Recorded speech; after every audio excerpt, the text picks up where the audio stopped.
But let's talk a little bit about sleep, because the hypothalamus controls the circadian rhythm, day and night rhythms of the body. Yeah, let's talk about sleep because, I mean, quite frankly, if you don't sleep, you're in a lot of trouble and you're going to age faster. There's lots of research on this. Yeah, even at the molecular level, we understand that SIRT1 and NAD play a fundamental role in controlling your wake-sleep cycle. SIRT1 and NAD are going up in the morning, coming down later in the day, getting your body ready for sleep.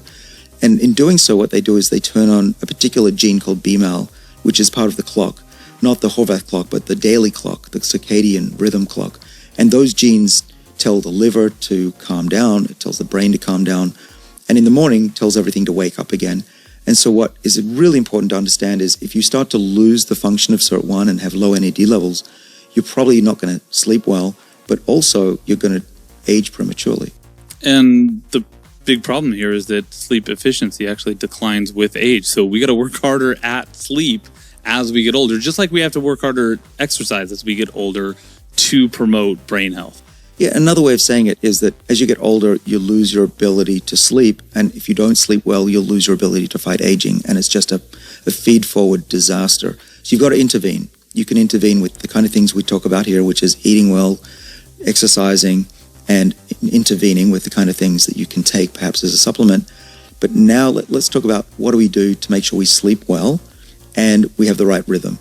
And one of the key things that I use is NMN. NMN is going to raise NAD levels in the morning. I take a gram of it then. But I also, when I travel, I use it to reset my body. And I definitely feel that I can avoid jet lag if I do that. There's some other supplements that a lot of people take. Magnesium. That's good for sleep. L-theanine is another one that people try. I've used it. It seems to help me. But essentially, you just want to calm down at night. Don't do your emails too late. Relax your brain. And then I think a little counterintuitive, one of the best things that you can do for sleep at night is actually not something you do before you go to sleep. It's something you do right away when you wake up.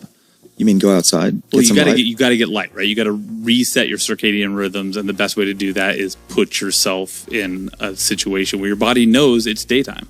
Well, you can, but here in Boston, where I live, there's not a lot of light in winter, so I actually have some blue light that I can shine in my eyes to get my cortisol levels up in a synthetic way, not naturally. But whatever you do, try to get some light early in the morning because that always gives you an energy boost and helps you reset your circadian rhythms if they're not perfectly in sync.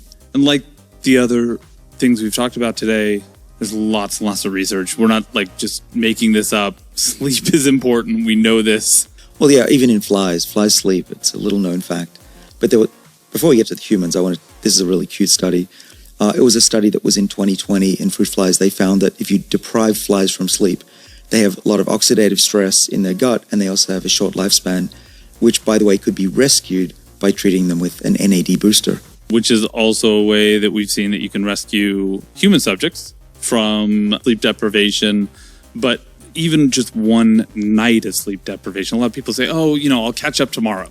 I'll catch up the next day, whatever, right? Maybe I didn't sleep well tonight, but I can sleep well the rest of the week. One night of sleep deprivation increases amyloid beta production by 5%.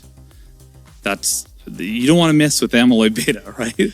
No, that will accumulate in your brain. It's very hard to get rid of. And I was also shocked to read that it's not just the brain that ages if you don't sleep. We already know that if you restrict rats from sleep, they get diabetes within 2 weeks. In humans, looking at 1 million people, this study from 2010, Capuccio et al., what they found was that in people that had very little sleep, the risk of dying was 30% higher than those that got a natural, normal night's sleep. And the thing is, our brains are getting so much adversity right now, right? We talk about a little bit of adversity being good, but we evolved to have a pretty constant low level of adversity popping up now and then. And right now, in terms of sort of like the insults and injuries that we're taking in terms of stresses, daily stresses, everything changing, our brains are being besieged all the time.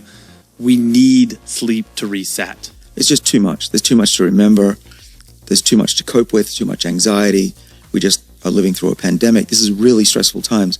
And just lack of sleep makes it worse. And physically, we will regret it decades later. The overall message today is we got to keep our brains healthy, and we have to work to keep our brains healthy. We can't just expect that they're going to do what they've always done throughout our evolutionary history, which is to last longer than we have.